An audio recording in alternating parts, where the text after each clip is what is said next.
right, welcome back to Long Island's number one pro wrestling broadcast, Monte The Pharaoh, only seen here out of Indie Music Studios, out of Ronkonkoma, Long Island. Abe, show number two. Yes, sir. It's getting warmer in the studio. It's about 3 degrees now. Yeah, right. I had to break out the gloves, but we're making it work. I think the camera froze. That's why we lost the camera. I can't think of any other reason. It'd be nice if they put some heat on in this place.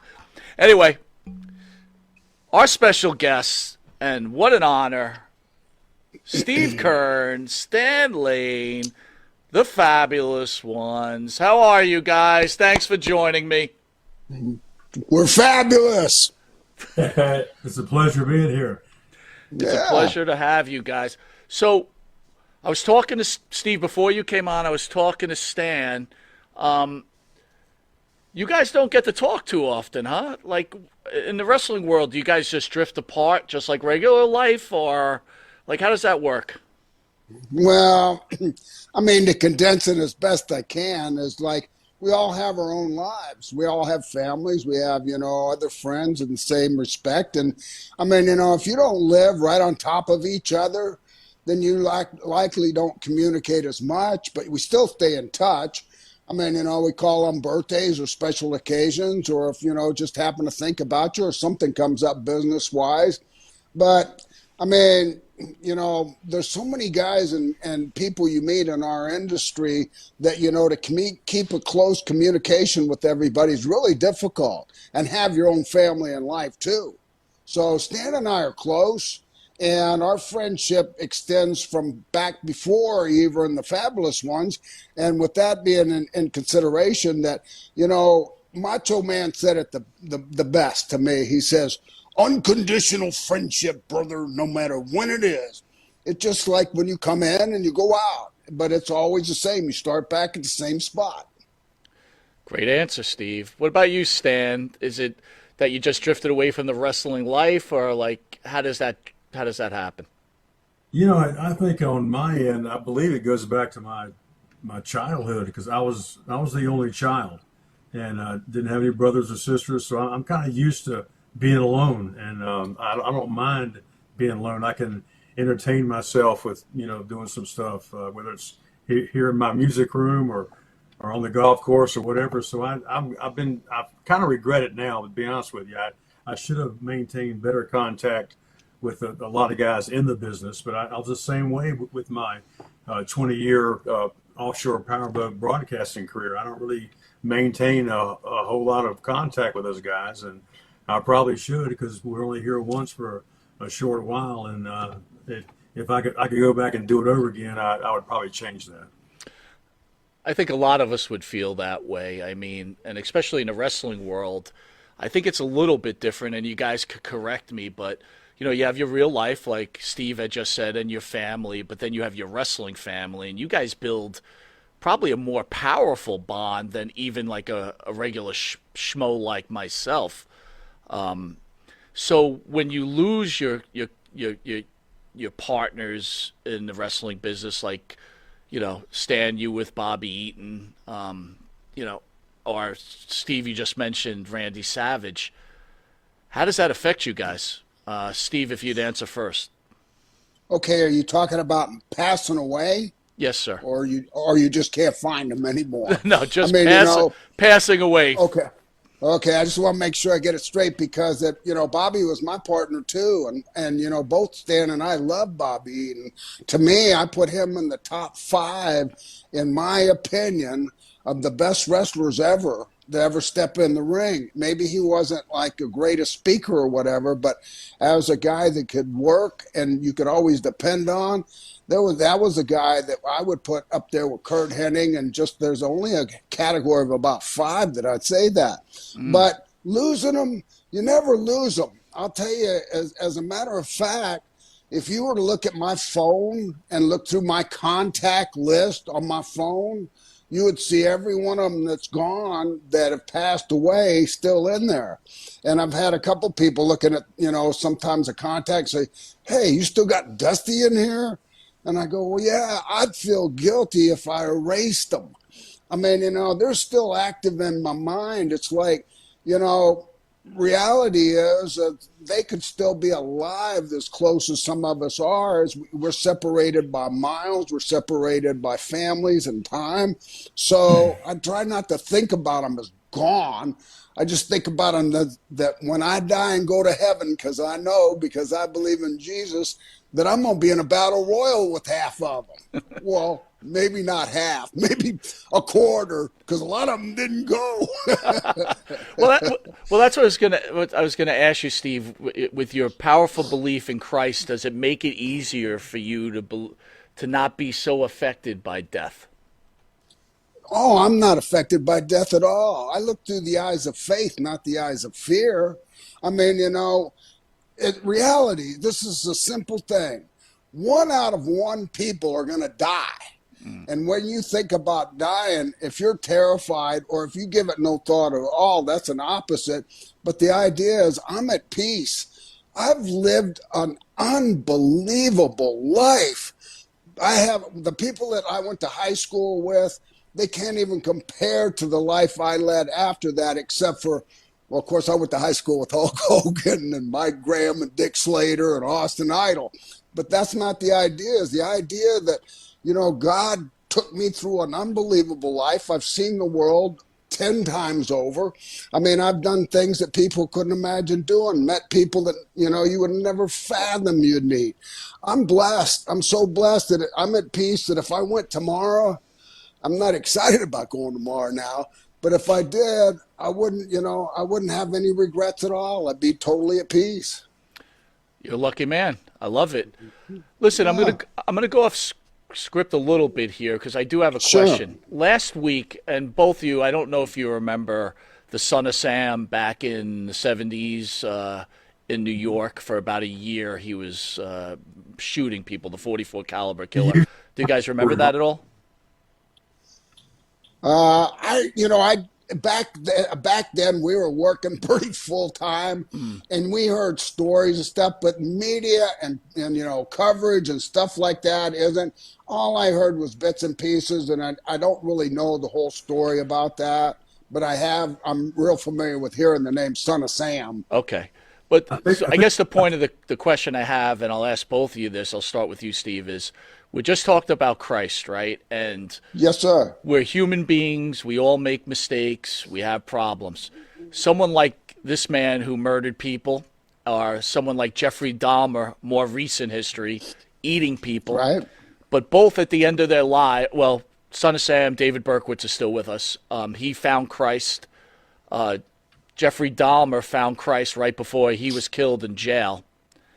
My Sure. question to you, Steve, and I'll ask Stan. I didn't even ask Stan how big your faith is, but if a man truly wants Well, he's a forgiveness, believer. Stan's a believer. I'm going to tell you right now. He'll answer for okay, himself. But this is my brother in Christ that you're talking to on that other side. perfect. If a I'm man, sorry. I didn't mean. no, it's fine. If a man truly wants forgiveness after committing such horrific things on this planet, does Christ forgive him? Yes. If he confesses that Christ is his Lord and Savior who died on the cross and resurrected 3 days later, if he truly believes in Jesus Christ, he's going to be facing him the minute he closes his eyes. So if he wants to make that kind of commitment, then Christ will forgive him. That's a simple thing. It's hard for us to fathom that Jesus Christ can forgive somebody right up until the time they die, but that's just what it says in the Bible. I've read the Bible 21 times through, and I'm on my 22nd time. And you can't take it out of the Bible. Here's the whole thing. It's the same as, can you forgive other people for the things they've done? And if you can't, then how can you ask Christ to forgive you for all the things you've done? I mean, to be perfectly straightforward, because I never used the thing being perfectly honest. Be perfectly straightforward. There's so many things that Christ could have turned his back on me for, but he didn't. He accepted me and he forgave me, and I feel it, and I feel blessed all the time. Is life perfect? Absolutely not. I could give you a list. When I get together with my friends down here in Florida, there's about 40 living in the Tampa Bay area. All we talk about is injuries and, I mean, knee replacements, hip replacements. I mean, somebody's got problems in their stomach, somebody's got a back surgery, but it's all injuries. But do they get over them? 9 times out of 10. So, there's problems and all of that, but I do believe that he forgives them. And it's just what I believe. Stan, what are your thoughts? Well, my thoughts are life here on earth is just a wisp of wind. When you talk about eternity with your Lord and Savior, that's a whole different ballgame. Earth is a 3D, three-dimensional to me, and our bodies are just vessels. Your soul, in my opinion, never dies. I think it's for perpetuity. And I'm not sure about the reincarnation, but I sort of believe you might come back. I think we're here to learn lessons, and when you're a believer in Jesus Christ as your Lord and Savior, I think the lesson you want to learn is just like Steve said. People trespass against you, but you have to forgive them. Now, you don't have to forget maybe, but you need to forgive them because Jesus died on the cross for all of our sins. He's already paid the price. So that's the way I see it. Now, Stan, have you always been a believer in Christ since you were a child, or is it something that you grew into? No, I come from a family of ministers. My grandfather, who actually I watched my first pro wrestling match with, he was a huge wrestling fan, but he was a Baptist minister. He loved Johnny Weaver and George Becker back in the old Mid-Atlantic days in the mid-'60s. I probably 10 years old, and that was back when they had Rip Hawkins, Sweet Hansen, and Aldo Bogny, Bronco Lubitsch, the Kentuckians, and I remember very well. And he would just sit there and he would just do his fists and like the boom boom like that. He loved it. My cousin David that I saw today and spent time with, he helped me convince my mother that who was 103 years old, she needs to move from independent living to assisted living, and that was kind of a hard deal. But he drove up from Cary, North Carolina, to help me convince her. He's a minister, so I come from a family background of believers, and I'm quite proud of it. How about you, Steve? I've always wanted to, but straightforward again, I've just wandered on and off. I mean, I was raised in a military family, and my mother was from Mississippi, born on a farm, and that was the way she was raised as a Baptist, young woman. And then my mom and dad moving around from base to base. We changed different denominations from Baptist to Presbyterian to Methodist, and I really, every time I'd start somewhere in school or get into Sunday school or whatever, we'd move. I mean, every 2 or 3 years we moved. And then when we moved to the state of Florida, I was going into the 6th grade and we never moved again. And I really didn't really follow, what was going on so far as spiritually. But here's what happened to me. It wasn't until I was about 50 years old that I decided that I had been wrong pretty much all my life about the way I accepted things. And I used a miracle that had happened in my life as a testimony to me of believing and trusting and having faith. Was I would witness my mother on her knees every night that I would come home late when I was a teenager, and see her on her knees praying at her bed. And my dad was a prisoner of war in Vietnam. And this went on for 7 years and 7 months. And I never saw my mother lose faith. And also, my mother was really strict. When we sit down to dinner, if we start to eat before she'd say grace, she'd cut a promo on me. And I mean, after a while, I kind of resented it a little bit when I got a little bit older. And I'm going, Mom, you got to have to say grace every time. I said, can't we say it once for the day? I mean, I kind of was resenting it. I went away to college. And I went to Mississippi College in Jackson, right out of Jackson, Mississippi. It's where Ted DiBiase lives now. It's Clinton. And when I was there, they had a evangelistic thing going on, and I went to it, and everybody was accepting Christ, and I accepted Christ, and I never felt nothing. I didn't see no magic. I didn't feel no magic. So it kind of just went in and out. But then around 50 years old, all of a sudden I had this brainstorm as how did I survive all of this?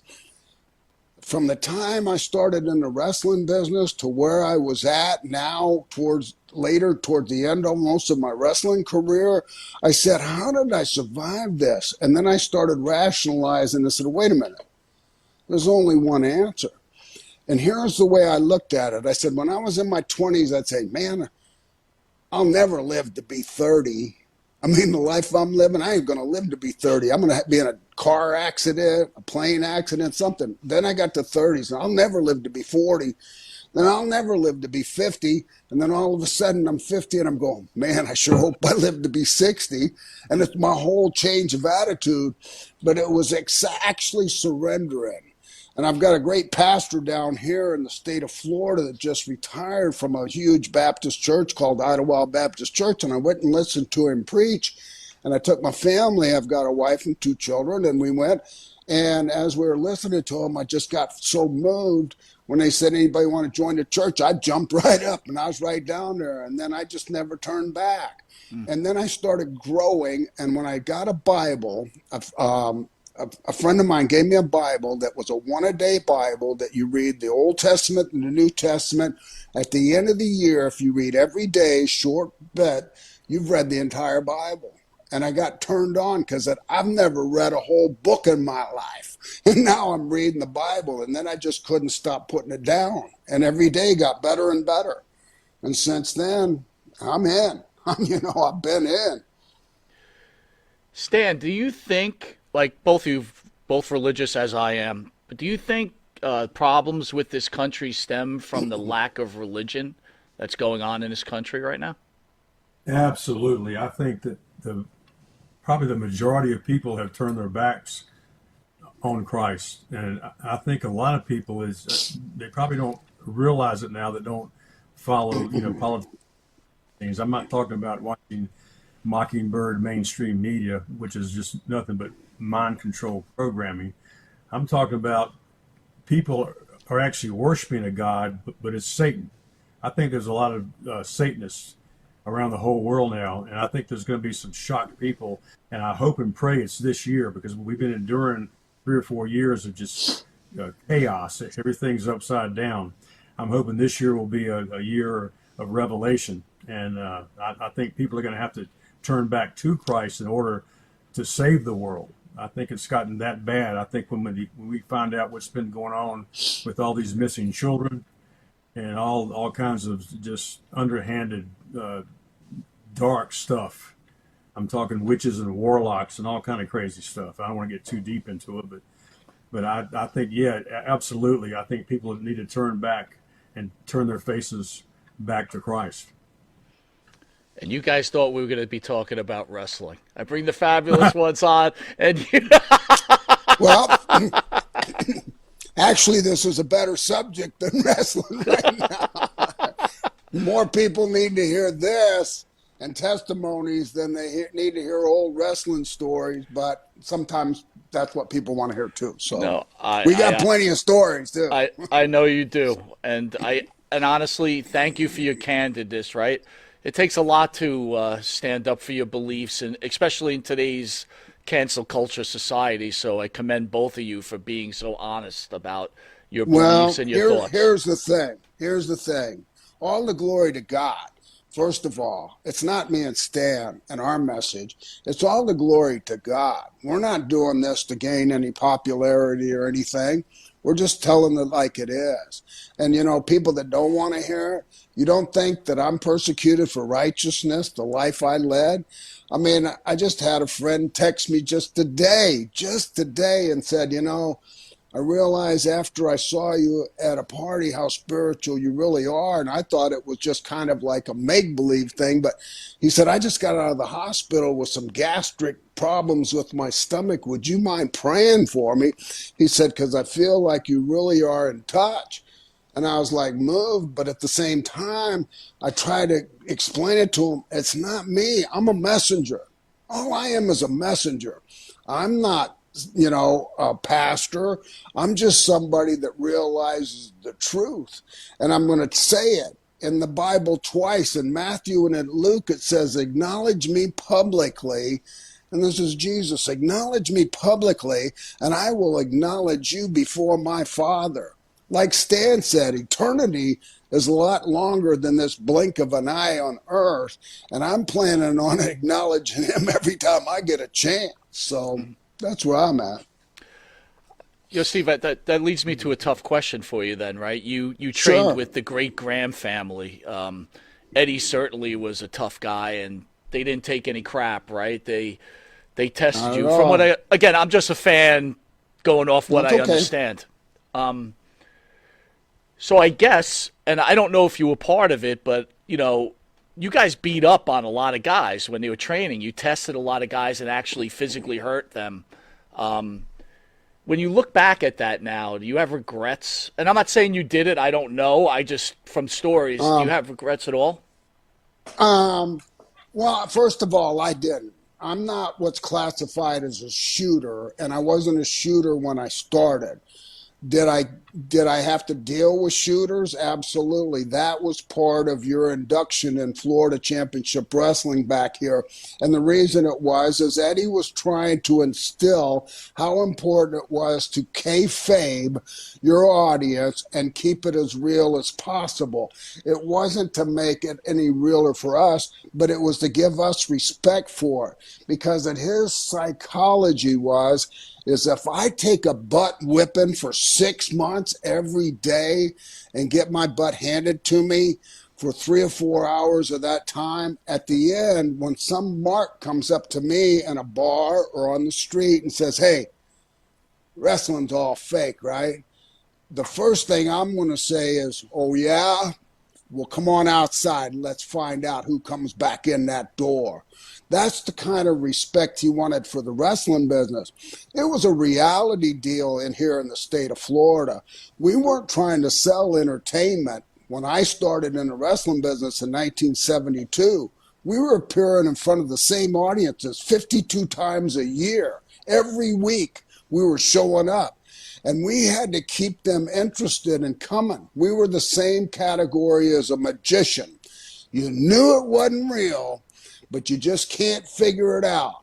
Well, Eddie walked that fine line of reality and being entertainment. Dusty Rhodes was the first and probably one of the very few that really got successful here in the state of Florida with a little bit more entertainment value. But Dusty had a gift of gab and charisma that crossed racial lines. Dusty had no heat, no heat whatsoever, even as a baby face with anybody in the audience. They loved him no matter if they were black, white, yellow, or polka dot. And he got, and the crowd, and here's the opposite. Jack Briscoe was one of the greatest baby faces in the state of Florida. You could not see through his work.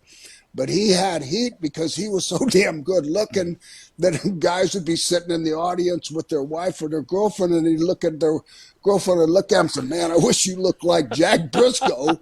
There you And go. now Jack hadn't done anything, but they hate Jack Briscoe's guts like they used to say when me and Stan were wrestlers. They'd say, hey, I wish you looked like Stan Lane. And I'd start laughing because I was the only one over then.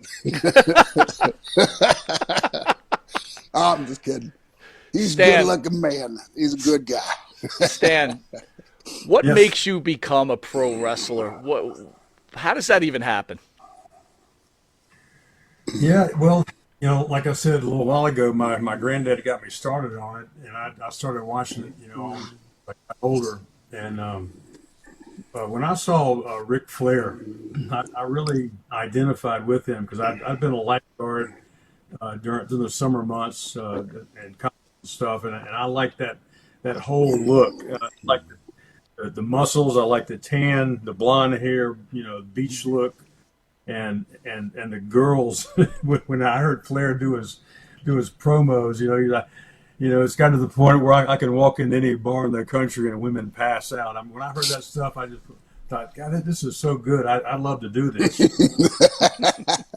The way it kind of worked out was it was funny because I was living at Myrtle Beach in the summer of '78, and I was the doorman, the head bouncer at the hottest nightclub down there called Mother Fletcher's, and I worked part time at the Myrtle Beach Hilton in the morning doing room service, and I got an order for four Bloody Marys, Flair, room 1106 or whatever it was, and I went up and knocked on the door. The door opens and it was Ric Flair. I went, Nature Boy, and we started talking and stuff, and off, and I was all pumped up then too, and had kind of the same look.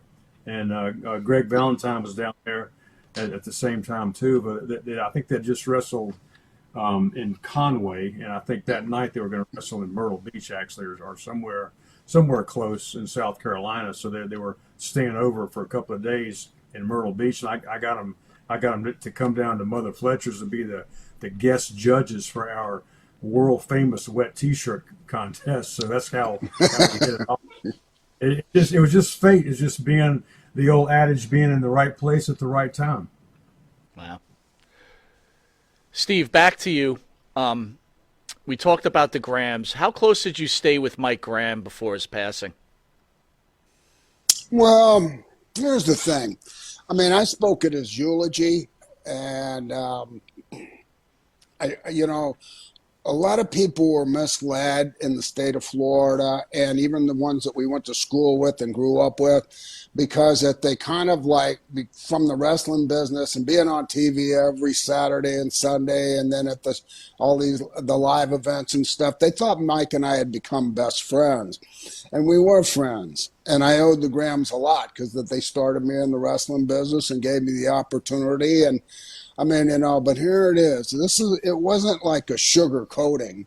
I mean, I didn't start in the wrestling business as a second generation wrestler. I was just friends with the second generation wrestler.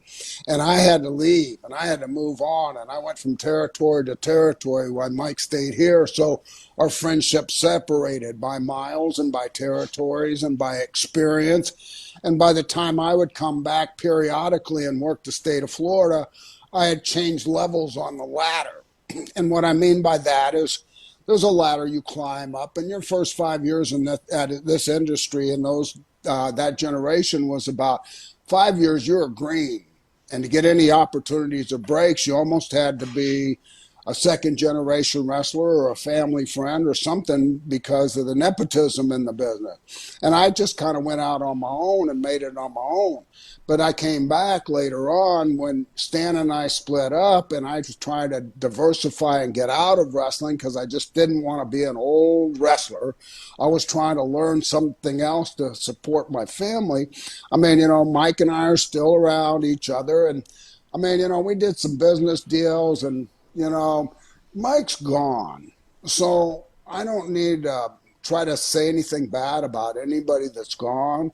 But we weren't as close as I am with Stan or I am with today. I call Ted DiBiase. I've known Ted 50 years. He's turned 70 today. I mean, Brian Blair lives a mile from me. I mean, there's so many. Jerry Briscoe's right here. That's one of my mentors that he just sent me a thing, want me to go to Side Splitters and hear some jabroni comedian that probably won't make me laugh, but I'm going to go because he's 77 and I don't know how much longer he'll be around. So you create so many relationships and so many friendships. People identify and say, well, you must have been really close with him or you must have been really close with him. Well, sometimes it's just what's perceived by what's presented to people on television or magazines or even just, walk of life. High school friends thought me and Mike would be best friends forever. Well, I mean, we were friends in high school all the way through high school. But the reason I really liked Mike when we were in high school because he was rich. I went to a really poor high school. My high school parking lot was like 55, 57 Chevrolets and all these old beat up old cars. And Mike would drive up in a brand new Camaro or a Corvette or whatever. And when I met Mike, I was in the 10th grade and we were in a biology class together. And we had this double desk that you sit two people at. And so Mike and I were in the back. And this is when I first met Mike. And he's talking about his dad being a wrestler. And I'm talking about my dad being a prisoner of war. And so we kind of just hit it off.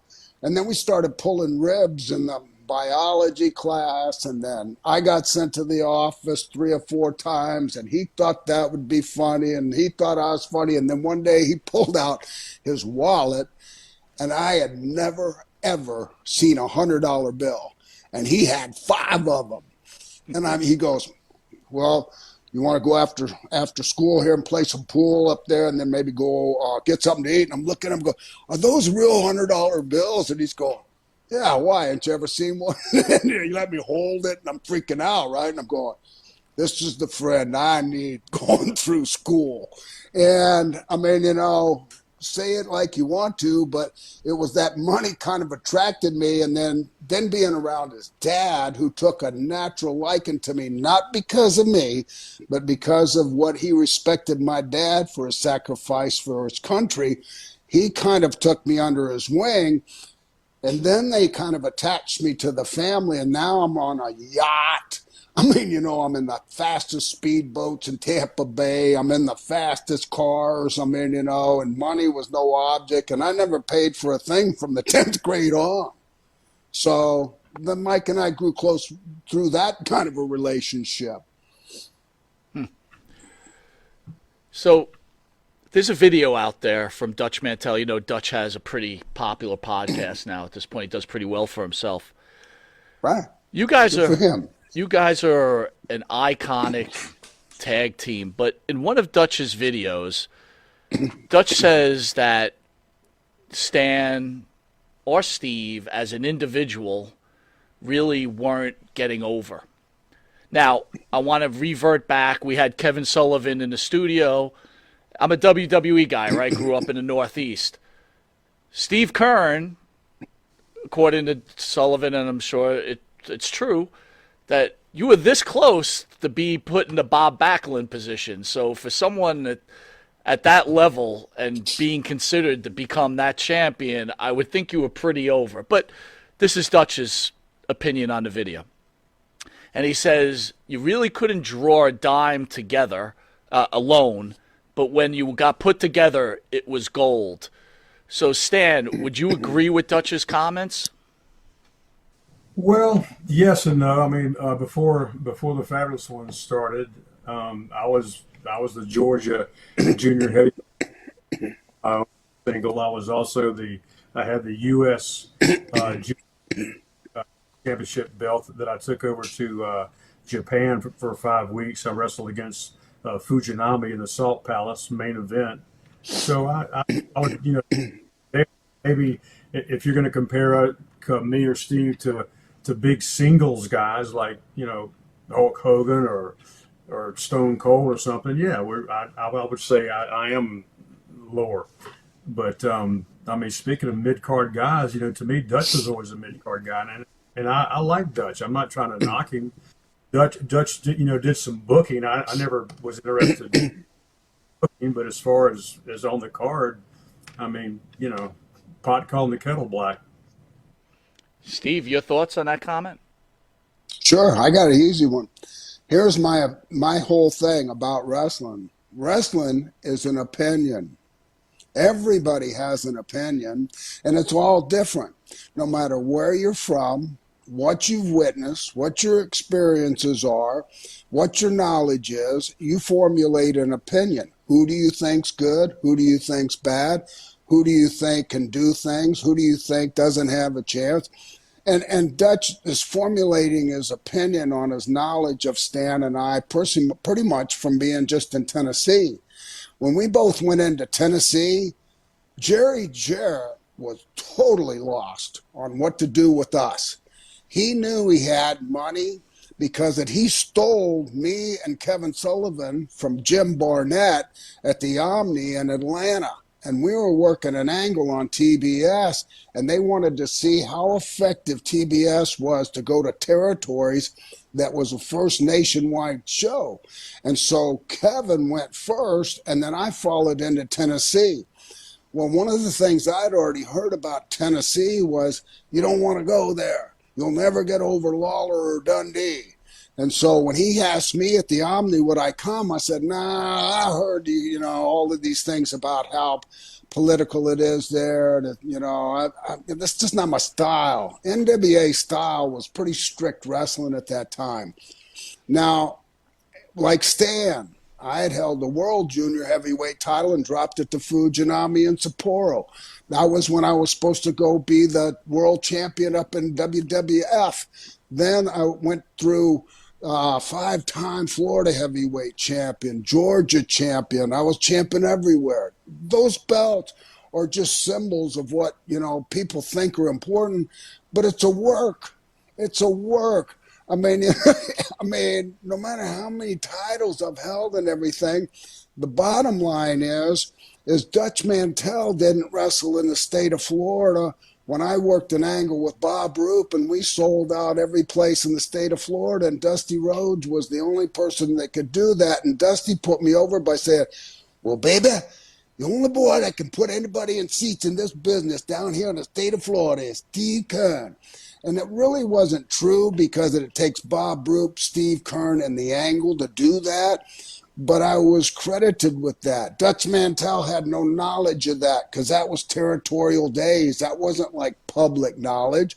And when he made a statement like that about, Stan and I couldn't draw, he's absolutely right. When we went to the state of Tennessee, I went in there the same wrestler I was in Georgia, Carolinas, and Florida, and I didn't fit. I was like jamming a round peg in a square hole.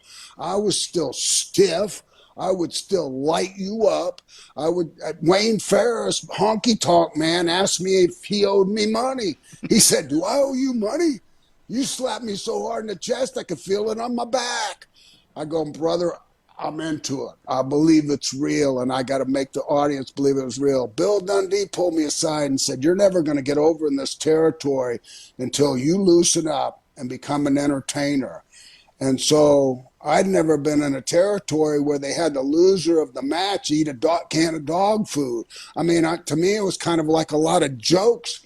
But, you have to understand the wrestling business. Just because it's your way doesn't mean it's their way. So you have to be a chameleon. You have to change colors. And exactly what I did. And I went from a serious wrestler to all of a sudden now I'm doing midget high spots. People loved it. But it was almost like the psychology was there is they want to laugh and have fun. And then when they turn up the heat, turn it up.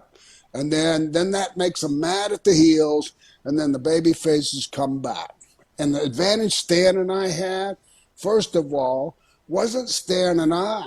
It was the right characters, the right time, and we had the right person that really supported us, which was our foundation, Jackie Fargo. He was over so strong in that territory that if Stan and I would have just been the fabulous ones with no Fargo history, we'd have probably had heat for the way we look. We're the only two guys in the territory that worked out. And we were cute. And when we were men, we weren't little boys. So we would have had heat. But because we were Jackie Fargo and a remake of the fabulous Fargos, who was over like Rover, we got over. And we didn't have heat. And guys like Dutch and other guys will always have their opinion. But what I see is a sad case, sometimes a jealousy of things, and it's just something that happens, and it's common. And sometimes people say, well, they can't do this, can't do that. He's right, but he's not really given the credit right, and he's got a bad reputation for his opinion on a lot of things anyway. So. Well, Steve, besides wrestling, Dutch also cures cancer and builds rocket ships. I don't know if you know about that. He knows about everything in Well, the he world. embellishes a lot of stuff. No, he should be president of the United States at this point. Stan, Well, between him and Jimmy Cornette, boy, I've seen a real change in personalities over the last 30 years. I mean, Jimmy Cornette was nothing but a jabroni photographer, me and Stan, and all of a sudden he's a genius to the wrestling world, and I'm going, what the hell happened? Was I asleep for the last 44 years of my career? no, you're Anyway, just in an sorry, I didn't mean alternative to go off on universe that right tangent. now. That's all. Oh, yeah. Stan, when they put you guys together, were you like, this is gold. I'm ready to print some money here. Well, I didn't really know.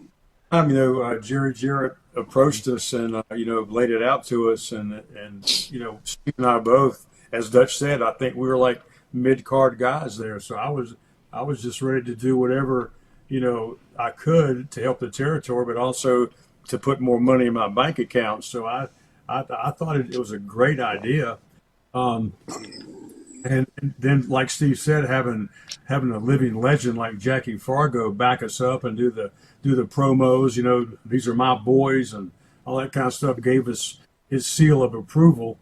I had no idea it was going to be as big as it was. I mean, we were, I don't mean to brag, but we were selling out every night, and it was phenomenal. And we actually made more money selling gimmicks and pictures and with Steve's merch brain. That was like 30 years before merch was even like really talked about. We were selling suspenders actually, and bow ties and baseball caps and keychains and I mean everything. And our weekly checks for our gimmick sales like surpassed our paycheck, and that's working on top, and selling out. So we were very, very fortunate, to have that spot. And I give all the praise, well, not only to my Lord and Savior, but I give a lot of praise to Jerry Jarrett, who, in my opinion, was a genius as far as wrestling. He had a brilliant mind for the business, and I miss that guy too. He was my favorite promoter. Yeah. So, would it be fair to say to both of you guys were the first ones to really do these vignettes or these music videos? Is that correct? That's right. So you It was guys, right when MTV had just come out. That's where it all came from, and it was Jerry Jarrett's idea, and he used his production people. And I mean, Stan knows music, and he could tell you the tune, the label, the color, what recording people, whatever, by just hearing the song. But he was really, he's a music guy, and he's perfect. And then Jerry Jarrett would come up with ideas. Sometimes they're a little, kind of like borderline.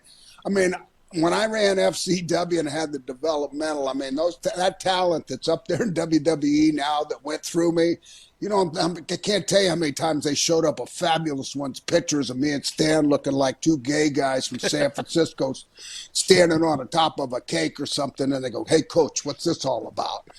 I said, "Man, it's a long story, bro. It's a long story." I said, that picture right there made me and Stan enough to buy two Corvettes, a 65 and a 63 or whatever. Stan knew cars, too. When he said, "Hey, this is a good car, get this one," I said, we had auto traders every day in every city. That was what we read in the car. And we bought cars with our picture money and just had so much, extra money. And it got a little heat, too. But imitation, is flattery. And look how many tag teams spun off of us. And there's a book. I got a book over here on my bookshelf right here. It talks about the tag team era and how Stan and I started that whole trend and everything, and with the music videos. And what it did was it sparked ideas for other teams. And I was never jealous. I mean, I always looked at it like, well, it's one thing to be the beginning, and it's the other thing to be an imitation. So I said, yeah, whatever. Whoever's successful, go for it. so let me ask you about these video shoots, though, right? So when you Sure. look at them, the total 80s, right? But I mean, that's like, what are they telling you? Like, stare into the camera and lick your lips? I mean, I'm looking at this and I'm like, Are you guys just Uh, laughing while you're doing this? well, we busted up a lot of times. I mean, there was one where we had one of the first ones was funny as hell to me because they had us with some horses in a barn, right? And Stan enlightens me out of nowhere that he's got a stigma about horses, that he hates horses. He don't want to even get around the horse. He don't like horses. He's a little bit afraid of them. And I've been stepped on him and everything too. And I'm not a big horse fan either. But I never thought about it the way Stan mentioned it to me, and I'm thinking, you got a point there about them damn horses and stuff. But there was so many times when it was like, okay, well, kind of turn around and stick your butts out and stuff like that. And I just look at Stan and go, as long as they're paying us, stick your butt out. Hey, Stan, so you're part of this team, two very good looking guys. I'm sure, I don't know if either one of you were married. Stan, I know you weren't from a previous conversation. I was. Yeah. So, but obviously there had to be a lot of women fans and all over you guys. Stan, was there ever jealousy between you and Steve? Right, because you're two good-looking guys. But now you're at a battle, right? Like, who's the better-looking of this super team? No, we were much too engrossed in making money and showing up and having a good match. I mean, the women, were around, but they were like before the match, you walk out and they were, high fiving you and trying to hug you and stuff. But I mean, we were just, I mean, when you're riding the top of a wave, you need to ride that thing all the way, to the shore. So we're just, I mean, we were doing stuff, but at the same time, I think what really balanced it out was the fact that we were also just brawlers. I mean, we had some knockdown, drag out bloodbaths with teams like the Sheep Herders and the Moon Dogs with those bones. And I mean, we would just destroy furniture, even though we were like the glamour guys, I mean, we did all that stuff that was really, really rugged stuff. So I think that kind of made the guys, instead of being jealous of us or disliking us because their wife or girlfriend liked us because they thought that we looked good. I mean, the guys respected us. So that they might look like little, cupcake guys, but these guys will fight. They'll get down and dirty. So I think that was a good balance tag team. Steve, there's a story out there. I guess you guys are making good money, really good money, very popular tag team. That in the Memphis area, Coco Beware was taking your guys' entrance, and you took offense to that. Could you share your side of that story? Sure, sure. There's been several different spins off of this, and I even had to call Stan not that long ago, as a matter of fact, because I'd heard Ricky Morton do a podcast, and what he told in the podcast didn't sound anything like what I had remembered. And then I guess, so I said, well, maybe my memory's different than him. Maybe my experience was different than his. But here was the thing. I was taught in my industry by my mentors, who were Jack Briscoe, Harley Race, Terry Funk, Dory Funk Jr., and Hiro Matsuda, that if you had anything that you're protecting, example, your finish, and I use a sleeper hold in the state of Florida, so if anybody used a sleeper hold, they needed to not use a sleeper hold in the matches before me. Your character or anything like that, which weren't really that established back when I first started, but when we developed the Fabulous One, well, Coco came out and he did a character called Stagger Lee. And we just broke out with the Fabulous Ones, and now here we are with top hats and bow ties and the sequin tuxedo. And here comes Coco out and does the Stagger Lee, and he's doing the same thing. He has a white tuxedo coat on, a bow tie, and a top hat. Well, I was not only insulted, I felt like that it was like stepping right on what we're trying to do, and what that does is it dilutes what we're doing. Well, we had to travel from Memphis to Nashville, and we were in Nashville, and when I walked in the dressing room, there was a small dressing room in there, and there's a little stall shower in the corner and a toilet. And, I was pretty worked up by the time we got there. And I backed into that stall shower and I started confronting Coco. And I started asking him questions. Now, the conversation, I can't verbatim tell you. That's 40 years ago. But I can tell you that I was heated and I was letting him know I wasn't happy with him trying to do the same thing we're doing with our new characters. And it was infringement on what we were doing. Anyway, I sucker punched him. And I did, and I admit it, and that's just me. I mean, if I'm going to win a fight or if I'm going to be in a fight, I'm not. People aren't going to ask me who started the fight and all that. They're just going to ask you who wins or loses.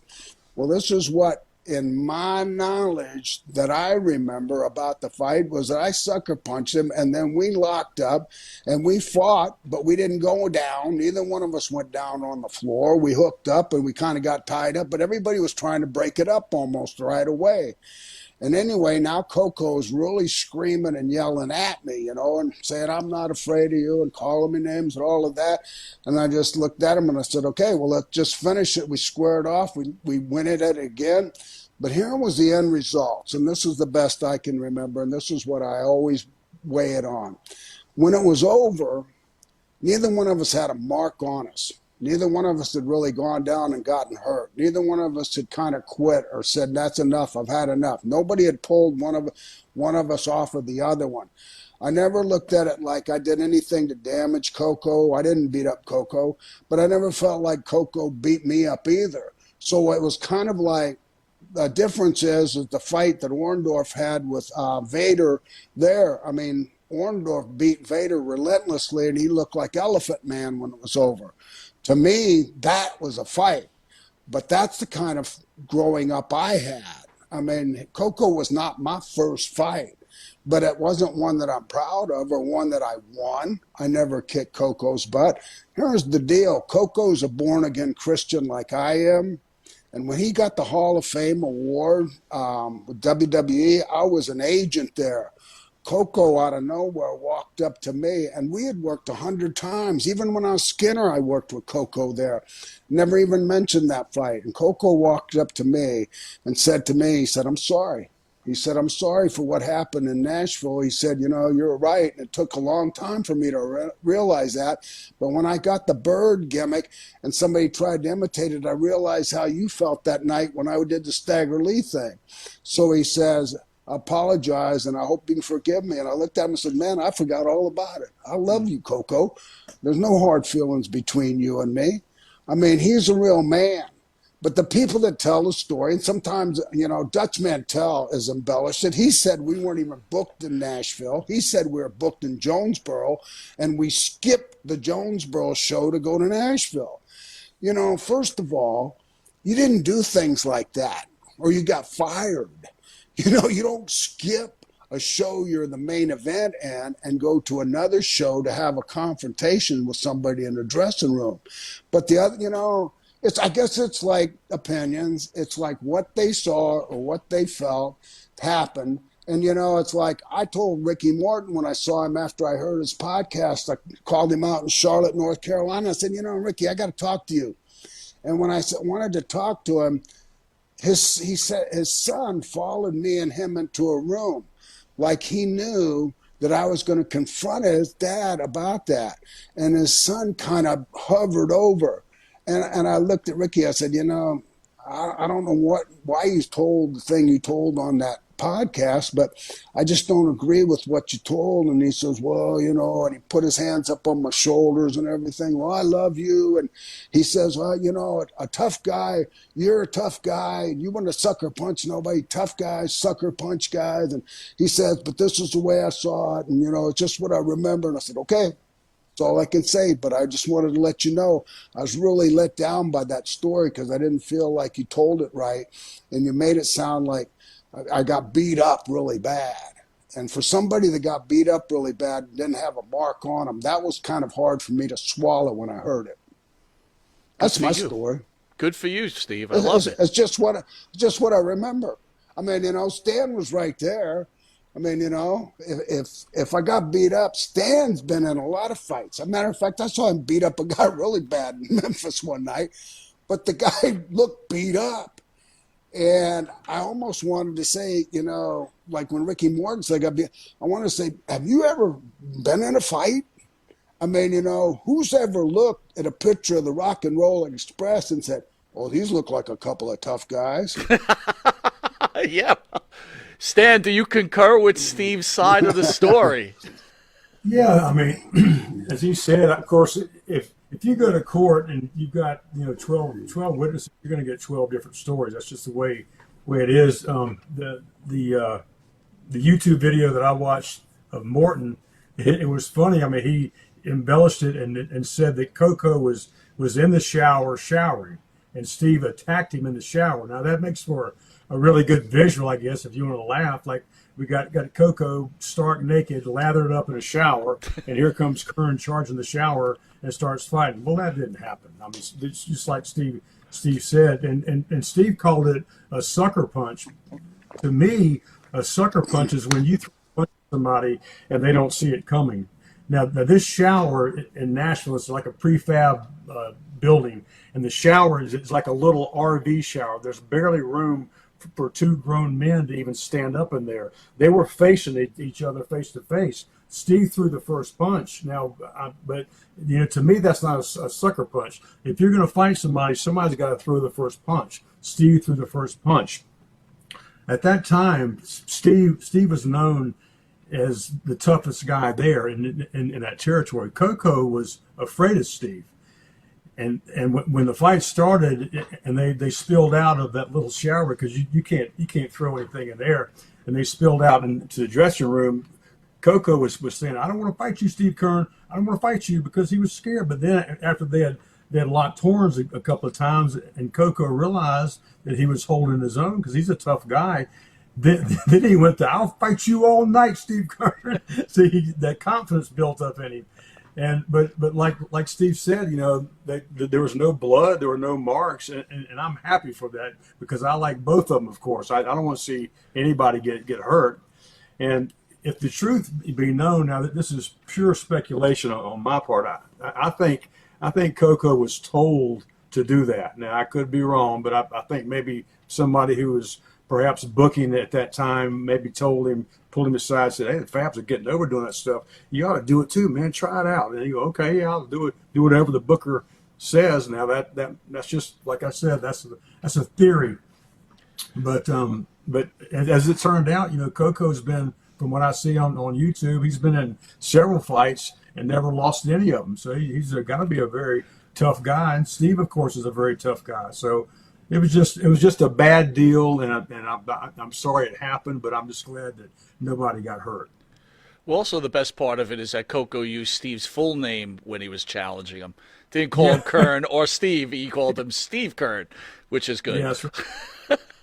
Stan, did you know in 2011 you died? I did. That was a crazy story. My phone started lighting up.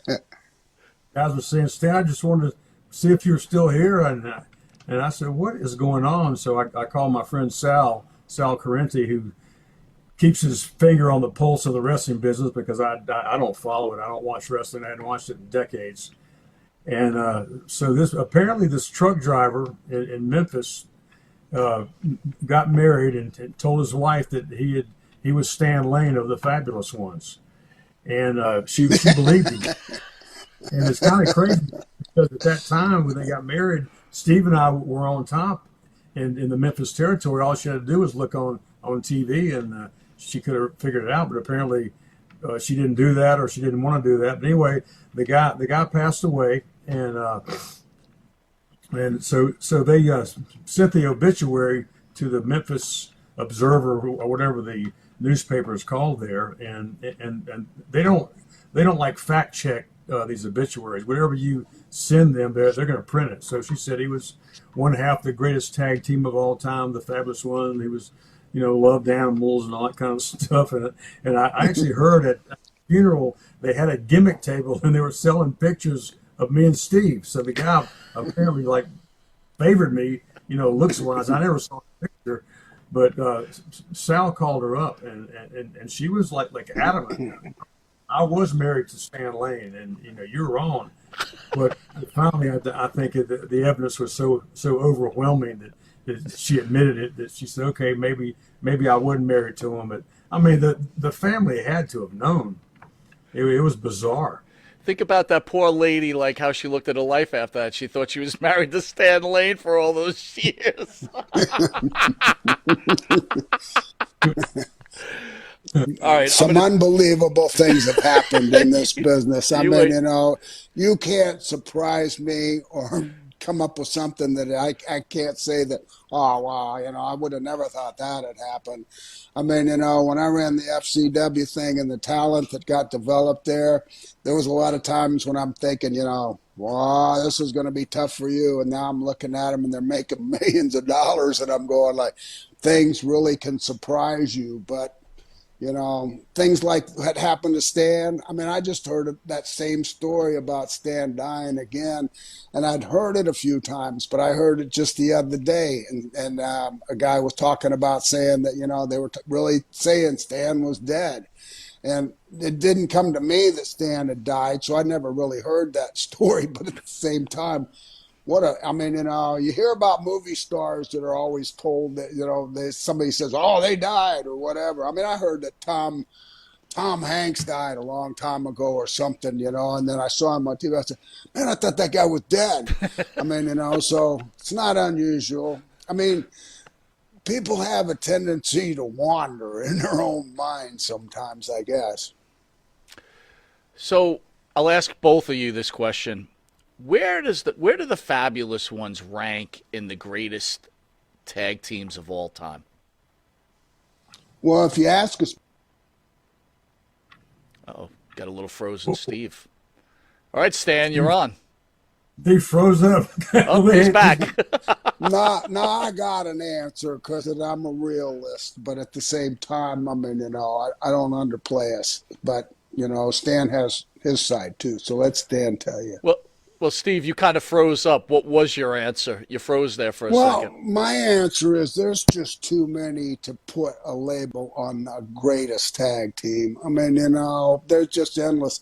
I sent Stan an art rendering just that I saw on Facebook just today, and it was the Road Warriors opponents. And it's got the Road Warriors in an art rendering, and they're facing all of these tag teams. And they're some of the greatest tag teams of all times. And they're looking back at them.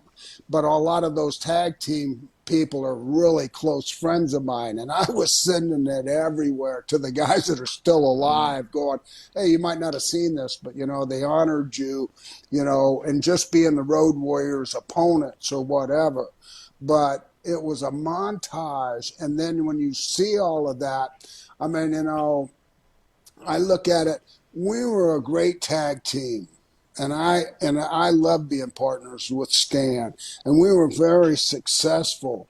Were we the greatest? Well, who would ever know? Because it was just limited to a couple of territories. We never really went on the mainstream WWF back in the day. We never hit the big WCW together.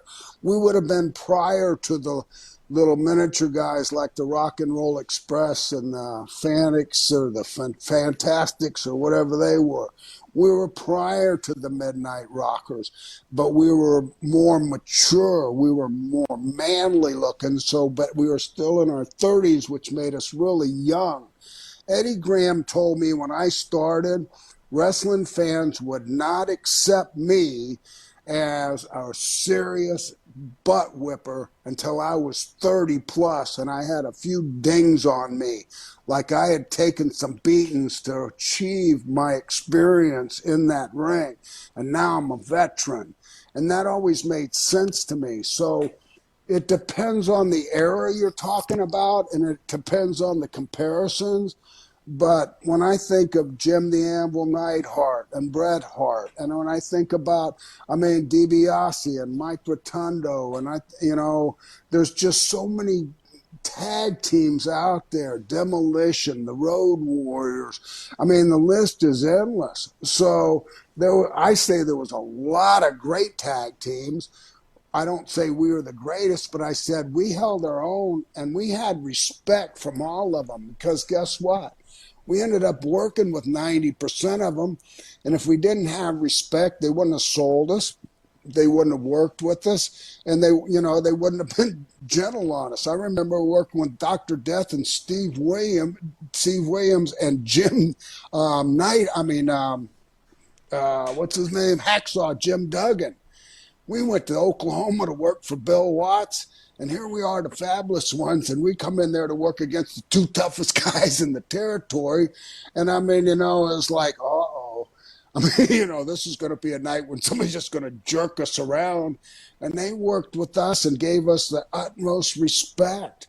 And we bounced all over and put them over and everything like that. But back in our era and the territory things, everybody was really, to me, a great worker.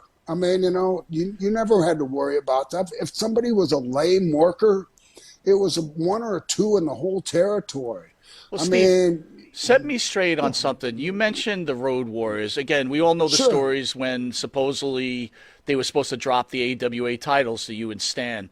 Being an old school guy, if that story is true, why did you accept the fact that they wouldn't follow the promoter's rules?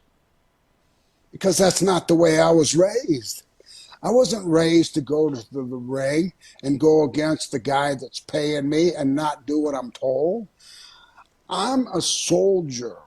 I'm a soldier that works for an Army general. The Army general pays me. And whatever the Army general asks me to do, I'm going to do it. And if he asks me to get beat, then I'm going to do it. And I'm going to do it to the best of my ability to make my opponent look better. That's the whole nature of the wrestling business. It's what happens is guys' egos get in the way and they really start believing that there's something that they're really not. The business is a work. The Road Warriors were very difficult to deal with, but it was mostly Hawk, and he was kind of hot-headed, but he was just very green, and he's working with guys that are veterans that are willing to do anything in the ring, but we're not willing to change the finish on a territory from the boss, from what we were told to do when we came into the ring. I'm not willing to relinquish and go along with them. They're not paying me. And I know that when I come back from that dressing room, I'm going to have to answer for that. So you guys are supposed to go over what happened. You lost. Oh, well, they told us to. What do you mean they told you to? You mean to tell me now the other team tells you, hey, man, we don't want to lose tonight, so you're losing. What? Well, that's kind of how it happened. Me and Stan are bouncing around. We're on cloud nine. We ain't seen this many people in our whole career in this Minneapolis Coliseum. And everybody's freaking out. We don't even know what we are now. We got chaps on. We got bow ties. We got Japanese stuff on. We got every kind of gimmick that we own. We went out there. We weren't even sure what we were at that time, just trying to be like entertainers. And now we got two guys that are telling us, oh, just do it our way and nobody gets hurt. Well, I'm in another world when I start. I'm bouncing around, feeling the ropes. I'm looking for holes in the mat. I'm looking for things that are going to hurt me. And I hear that, and my first response is, what? I don't know if I heard that right. Right? Am I deaf? Did I just hear we're not doing it? And if we do it your way, we won't get hurt. And then I made the mistake of getting up there and go, what'd you say? And then boom, next thing I know, I'm getting beat up for about the next 10 minutes. And it just, it snowballed, but we outsmarted them. We sure did. Whenever I tell Stan, hey, pack your bag. We're not going back to the dressing room. We're leaving straight from the building. Stan would just look at me and go, uh-oh. What are we going to do now? I don't know, but we'll figure it out as we go. It's a battle.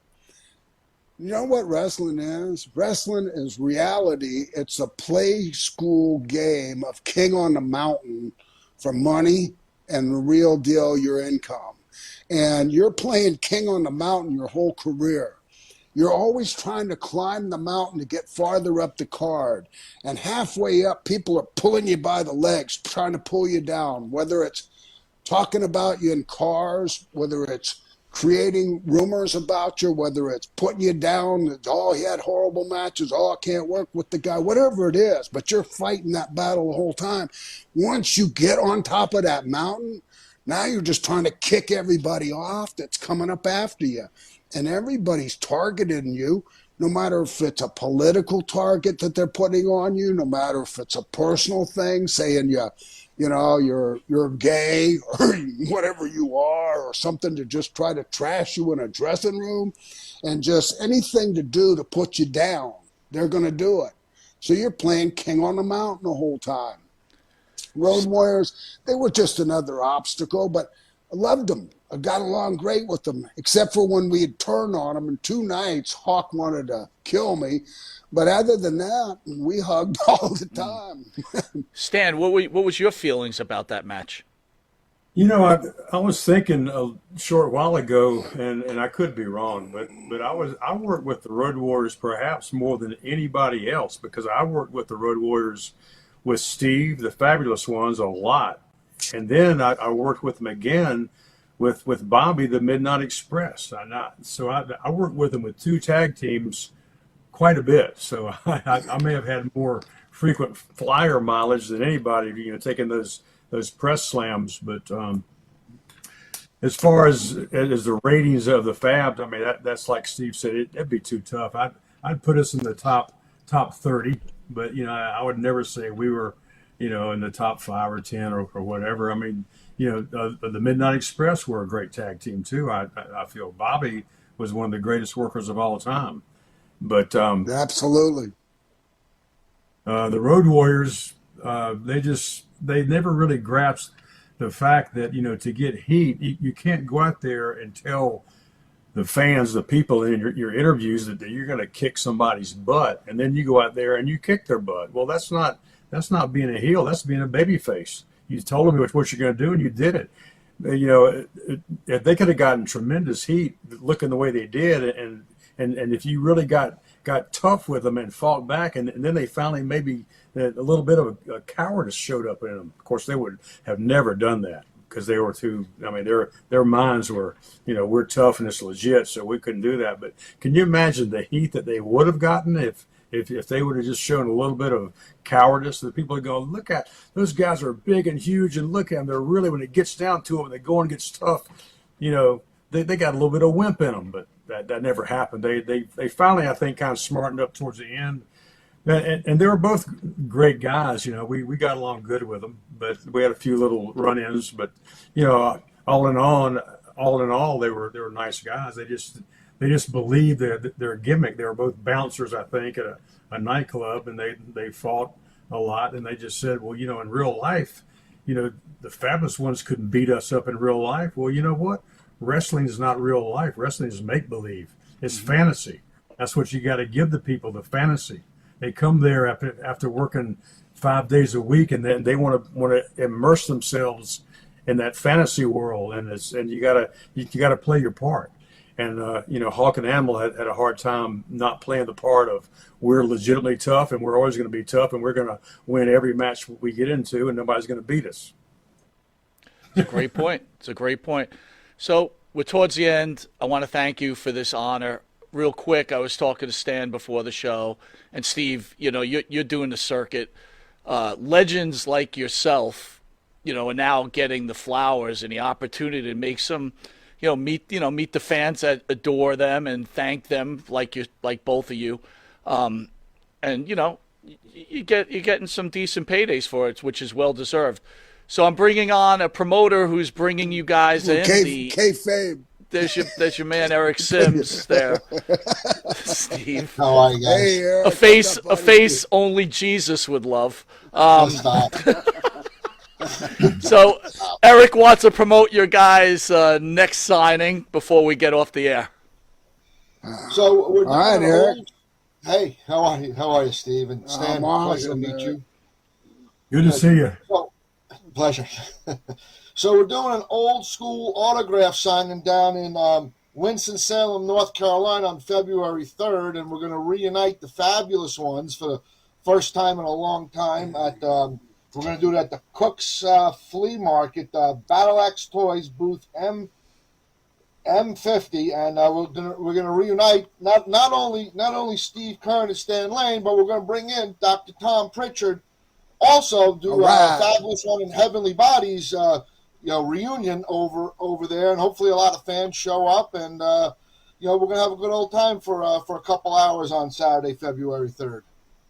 Looking forward to it, Eric. It's going to be great seeing Tom again. I don't see Tom all that much. I've seen Steve a lot more, but the Heavenly Bodies were trendsetters in Smoky Mountain Wrestling for a while, and when I finally retired, when I'd had enough of driving up and down those mountains and Smoky Mountain, and I'd gotten tired of those people in Harlan, Kentucky, and Hazard, Kentucky, threatening to stab me with a knife. I backed away and I gave my Oh, the good old days. to So let me help you out here a little bit, Eric. So for the fans that can't actually get to the event, is there a possibility they may be able to get a signed autograph of this iconic tag team? Absolutely. I have tons and tons of Fabulous One photos. I have Heavenly Body photos. I have singular shots of them all. I even have a hat. I even have the bow tie that they're going to sign. What the hell? I got the gloves. I am fully prepared for this sign. So I spared no expense. I've got. Let me see that. Let me see that hat. Listen, it's the best that I can It looks afford that good. Amazon can give me in bulk.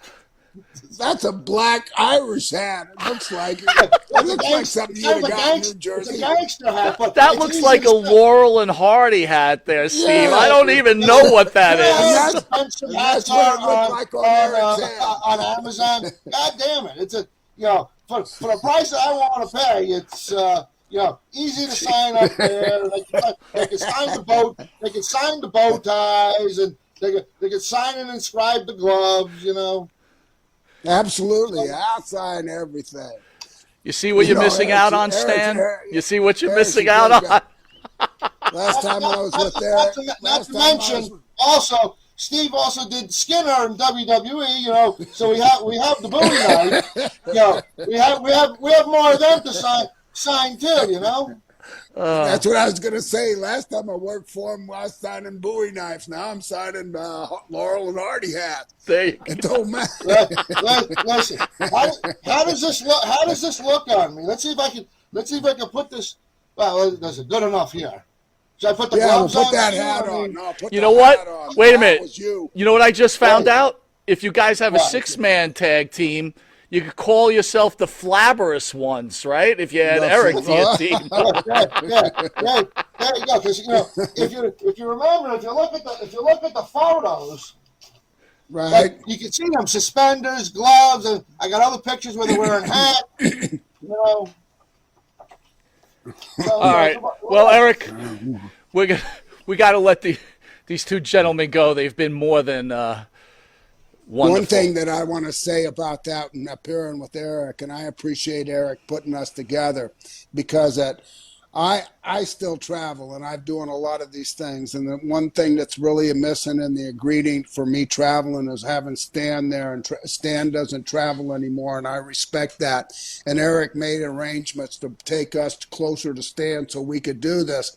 But this was a compliment to me personally, because this might be one of the only opportunities I get to be with Stan, because unless a promoter puts us together, for us to be make an appearance together, it's got to be up there close to Stan. And so this might be one of our last opportunities to actually appear together as the tag team, the Fabulous Ones. And if you look at our original Remco dolls now, I mean, when those first came out, those action figures, I was so impressed, and I was so honored, and I was humbled. But I went and bought them all at Toys R Us, And I've even had Sand Stein, several of the ones that I kept that weren't, unwrapped or whatever. But I went on eBay and looked at the price.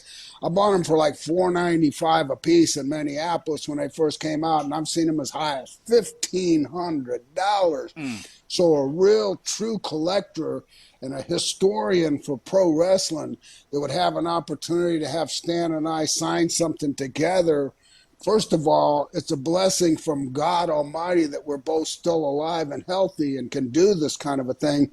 But it's also a blessing from Eric to have us together. And I totally appreciate it, Eric. I appreciate where you're coming from. I'll sign anything but girls' underwear. That's the only thing I'm drawing a line on. I worked with Steve back in December for the first time, and I got to say, when you're working with different talent, it's a feeling out process the first time because, it's just, you don't know how they're going to be and this and that. And the minute he got in the car with me and he just started talking and telling stories, and I said to myself, this is going to be one of the best trips ever. And, I got to say, it was one of the best tours I've had because, my God, just being on the learning tree of Steve was just unbelievable. And then on top of that, we had Tony Atlas in the car. And I'm sorry, but Tony drove you crazy that whole fucking trip. Tell him what he said to me. Finally, he kept saying stuff. Tony's a liberal Democrat, and I'm a diehard Republican. But I don't talk politics. But he's rambling on in the front seat, and I'm doing everything I can to bite my lip and just get along. And I finally tried to butt in one time to get something, and he turns and says, Steve, two people don't sing at the same time, and two people sure can't talk at the same time. And I shut my mouth the rest of the time, and I just thought, wait a minute. And I told hey, let Steve talk. Give him let him talk. He has an opinion too. I mean, goddamn. I mean, he's just rattling on. He just keeps going. He loves you, but he just rattling on and on and on and on. All right, with that, train him or help get him in and something. With that, Stan and Steve, thank you for taking the time out to have this interview. What an honor it is to have both of you on the show. Well, thank you. Thank you both what you've done for the industry, and I wish you guys only the best. God bless. Well, thank you, and God bless you, and God bless you, Stan. See you soon. Hey, why don't you guys tag each other out? Can you tag? Nope, other hand. There you go. There you go. Thank you, guys. Ladies and gentlemen, the great, fabulous ones. Love the interview. Again, I thank you all for joining us this Thursday. I love you all. I want to again thank the fabulous ones. I want to thank Eric Sims, obviously Abe. I want to thank you for another great show. And again, we'll see you next Thursday. Have a good one.